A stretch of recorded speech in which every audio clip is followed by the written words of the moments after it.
pensait pouvoir manipuler mon bon cœur. Elle a oublié un détail, j'avais des preuves, et un oncle avec le sens de la justice. Moi, homme de 29 ans, je suis assis dans mon appartement le même que mon ex-petite amie, Mélissa, 27 ans, a essayé de me voler hier. J'ai encore du mal à réaliser ce qui s'est passé, mais j'ai besoin de tout écrire pour m'en libérer. Nous étions ensemble depuis 2 ans et demi, et nous vivions ensemble depuis 14 mois dans ce bel appartement de 2 pièces en centre-ville.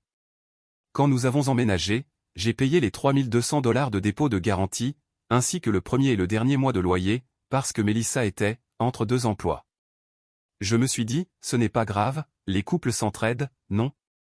Avançons jusqu'à mardi dernier, je rentre du travail et je trouve Mélissa et sa meilleure amie, Nathalie, assises dans le salon, des papiers éparpillés sur la table basse. Mélissa me regarde avec un sourire étrange et dit « On doit parler ». Je m'assois, et elle commence un discours sur le fait que, nous nous étions éloignés, qu'elle devait, se retrouver. La conversation typique d'une rupture. J'étais blessé, mais j'essayais de rester calme. Puis la bombe tombe. Je vais garder l'appartement. Toi, tu peux aller chez tes parents quelque temps. J'en ai parlé à ta mère, et elle a dit que c'était bon. J'ai ri. Pas un rire joyeux, mais un rire du genre, tu viens vraiment de dire ça? Tu vas garder l'appartement que je paie seul, ai-je demandé. Eh bien, j'y habite aussi. Et j'ai besoin de stabilité en ce moment. Tu as ta famille pas loin, moi non. Ce qu'elle ignorait, c'est que le propriétaire n'était pas une agence anonyme. C'était mon oncle Franck, qui possède plusieurs immeubles dans le quartier. Le bail est uniquement à mon nom. Mélissa n'y a jamais été ajoutée, car au moment de la signature, son dossier de crédit était catastrophique à cause de ses dettes étudiantes. Le plan intéressant, ai-je dit en me levant. Je vais y réfléchir. Je suis allé dans la chambre, j'ai fermé la porte et j'ai appelé mon oncle Franck. Mise à jour 1. Le lendemain matin, l'oncle Franck était, disons, furieux, quand je lui ai expliqué la situation. Elle essaie de te mettre à la porte de ton propre appartement? Duquel toi seul es le locataire? Il a éclaté de rire. Elle pense que c'est comme ça que marche un bail? Je lui ai expliqué que Mélissa semblait croire qu'en vivant ici, elle avait acquis un droit quelconque. Franck a coupé court. Elle n'est pas sur le contrat. Elle ne l'a jamais été. Techniquement, elle était ton invitée ces 14 derniers mois.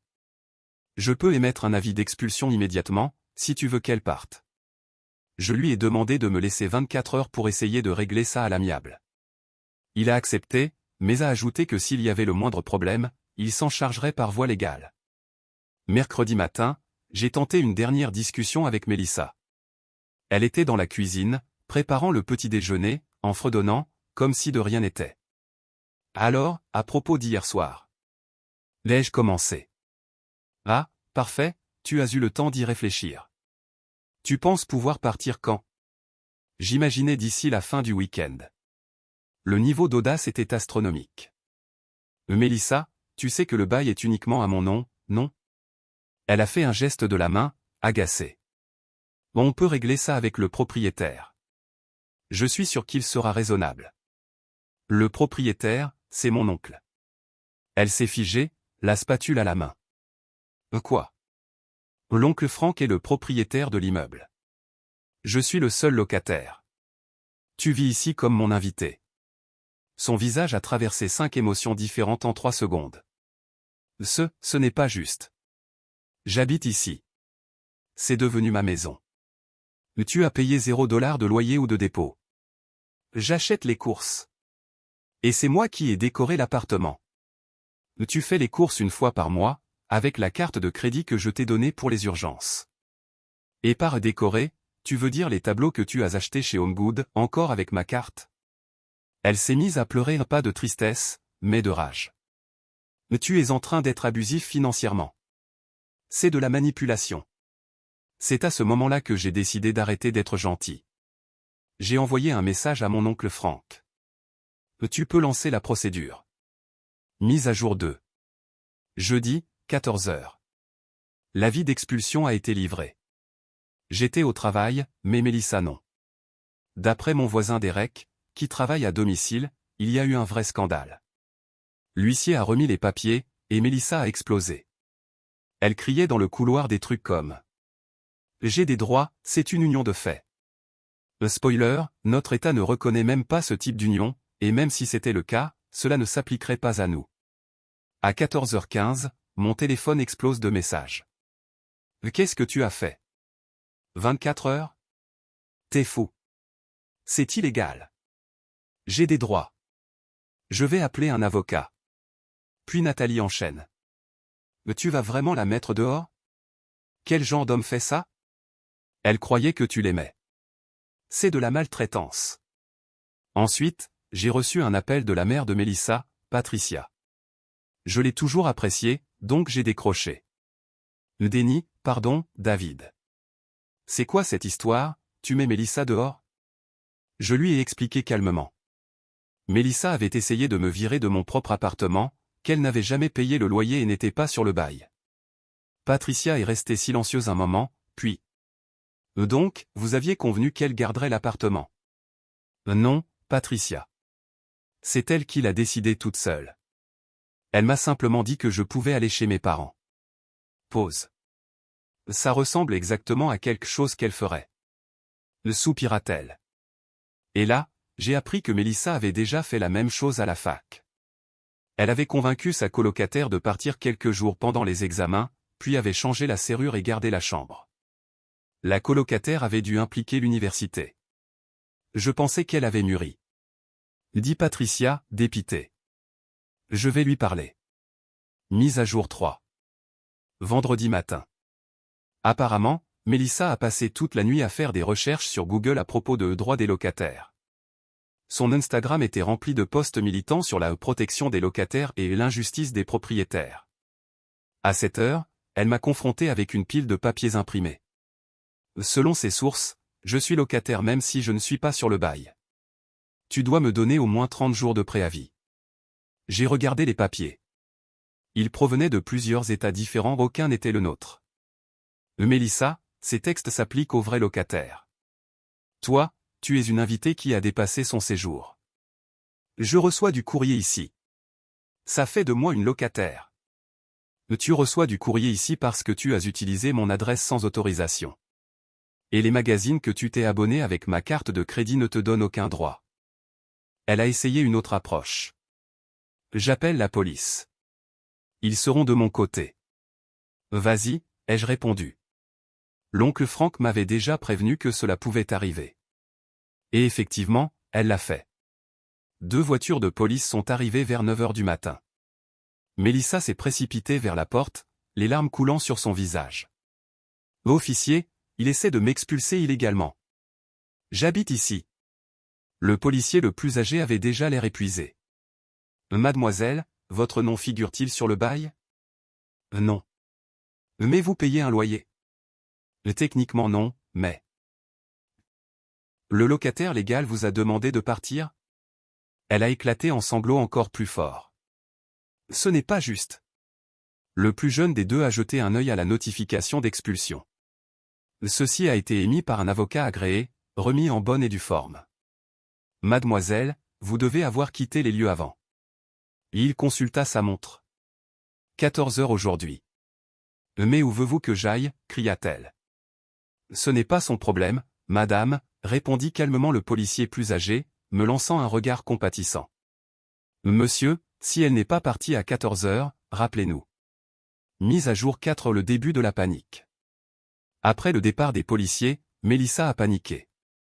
L'arrogance s'est effondrée, laissant place à une supplique désespérée.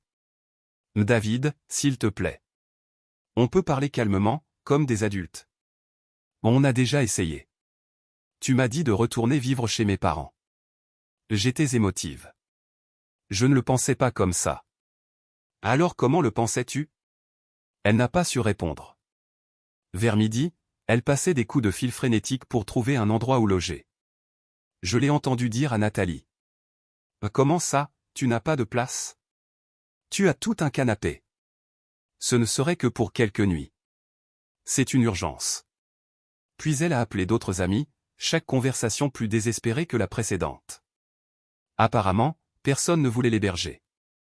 Pas très surprenant, vu la façon dont elle traitait les gens. À 12h30, elle a tenté une dernière manipulation. Si tu me mets dehors, je vais tout raconter sur les réseaux. Tout le monde saura quel genre d'homme tu es. Vas-y, ai-je répondu. Mais n'oublie pas de préciser la partie où tu as essayé de me voler mon appartement après que j'ai tout payé seul pendant plus d'1 an. Elle a même commencé à écrire un post et me l'a montré comme une menace. Sur le point de devenir sans abri parce que mon ex est un monstre. 2 ans ensemble et il me jette dehors. Rappelez-vous quand un homme dit qu'il vous aime. Tu devrais peut-être ajouter un peu de contexte, ai-je suggéré. Par exemple, comment tu as essayé de me virer de l'appartement que je paye. Elle a supprimé le brouillon. Mise à jour 5 le déménagement. À 17 h, l'oncle Franck est arrivé avec 2 déménageurs qu'il avait lui-même engagés. Je veux que tout soit fait proprement. Aucune chance qu'elle prétende qu'on a endommagé quoi que ce soit. Les affaires de Mélissa n'étaient pas si nombreuses, des vêtements, du maquillage, quelques livres, et le setup gamer que je lui avais offert à Noël. En moins d'1 heure, tout était emballé et prêt. On met ça où? Demanda un des déménageurs. Mélissa était assise sur le canapé, tapant frénétiquement sur son téléphone. Je ne sais pas. Je n'ai nulle part où aller. Vous pouvez tout laisser ici le temps que je trouve. Non, répondit fermement l'oncle Franck. Vous avez 10 minutes pour décider, ou tout part en garde-meuble, et vous paierez pour le récupérer. Elle a appelé sa mère, Patricia. Je pouvais entendre la voix au téléphone. Je t'avais prévenu que ça arriverait, Mélissa. Ton père et moi sommes en Floride pour 1 mois. Appelle ta cousine Rita. Rita habitait à 1 heure d'ici. Elle n'était pas ravie de la situation, mais a accepté de l'héberger quelques jours. Pendant que les déménageurs chargeaient le camion, Mélissa a tenté une dernière carte. Tu vas vraiment faire ça? Me jeter comme une ordure? Je ne te jette pas. J'applique juste le même principe que tu as voulu imposer, qu'on vive séparément. La seule différence, c'est que tu as supposé que c'est toi qui garderais l'appartement que je paye. Mais c'est moi qui ai choisi cet endroit. C'est plus ma maison que la tienne. Tu as choisi parmi les 3 options que je pouvais me permettre. Tu l'as décoré avec mon argent. Et non, vivre gratuitement ne te donne aucun droit de propriété. Elle a pris son sac et s'est dirigée vers la porte. Avant de sortir, elle s'est retournée. Tu vas le regretter. Tu vas me manquer. Tu finiras par supplier pour que je revienne. Tu me manqueras, oui, mais seulement la personne que je croyais que tu étais, pas celle que tu es vraiment. Mise à jour si les appels après coup. Les appels ont commencé le soir même. D'abord Nathalie. Elle est chez Rita, en larmes depuis des heures. Comment tu peux vivre avec ça? Très confortablement, dans l'appartement que je paye. Tu n'as pas de cœur. Elle t'aimait. Elle aimait surtout mon portefeuille et le loyer gratuit. Quand elle a décidé de rompre, sa première idée a été de me voler ma maison. Elle ne te volait pas, elle croyait juste pouvoir. Profiter de moi encore une fois. Mauvais calcul. Ensuite, un appel d'un numéro inconnu, le groupe d'amis de Mélissa, en haut-parleur. On veut que tu saches qu'on te trouve tous dégoûtants. Parce que je n'ai pas laissé mon ex me voler mon appartement? Ou parce qu'elle a tenté de me rendre sans abri? Parce que tu as laissé une femme à la rue. Elle n'est pas à la rue. Elle est chez sa cousine, parce qu'elle a essayé de me virer de chez moi. Ce n'est pas pareil. Tu as une famille, du soutien. Elle aussi devrait en avoir. Vous semblez très concerné par elle. L'un de vous va sûrement l'héberger alors? Silence. Puis clic. Fin de l'appel. Mais le meilleur appel est venu le samedi après-midi. C'était Patricia. Déni, David. Je tiens à m'excuser pour Mélissa. Je viens d'avoir toute l'histoire grâce à Rita. Vous n'avez pas à vous excuser, Patricia. Si, je dois. Je pensais l'avoir mieux élevée. Elle a raconté à Rita que tu étais abusif et contrôlant. Mais Rita est intelligente. Elle a posé des questions, et l'histoire s'est vite effondrée. Tu veux savoir ce qui se passe maintenant? Rita en a déjà marre. Mélissa a exigé de dormir dans sa chambre parce que le canapé lui faisait mal au dos. Rita va la déposer demain chez le frère de son père. Il a un sous-sol, mais elle devra payer un loyer. Et, elle va payer? Elle a essayé une autre voie. J'appelle la police. Ils seront de mon côté. Vas-y, ai-je répondu. L'oncle Frank m'avait déjà prévenu que cela pouvait arriver. Et elle l'a vraiment fait. 2 voitures de police sont arrivées vers 9 heures. Mélissa a couru jusqu'à la porte, les larmes aux yeux. « Officier, il essaie de m'expulser illégalement.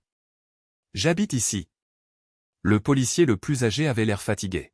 « Mademoiselle, votre nom figure-t-il sur le bail ? » « Non. »« Mais vous payez un loyer ? » ?»« Techniquement non, mais... » « Le locataire légal vous a-t-il demandé de partir ? » Elle s'est mise à pleurer encore plus fort.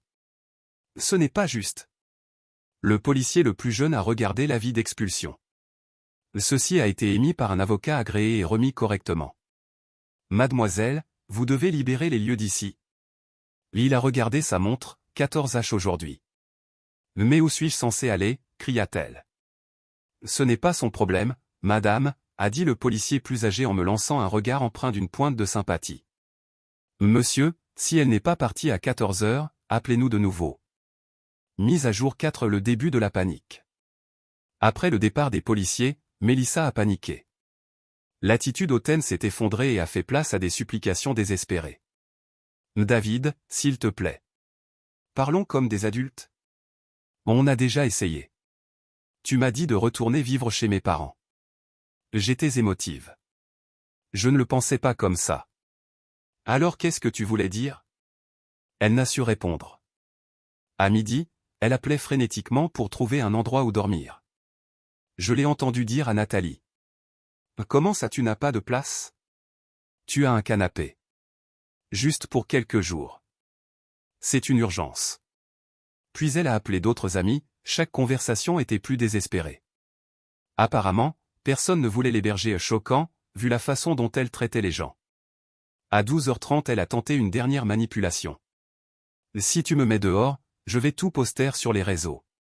Tout le monde saura quel genre de personne tu es. »« Fais-le, » ai-je répondu.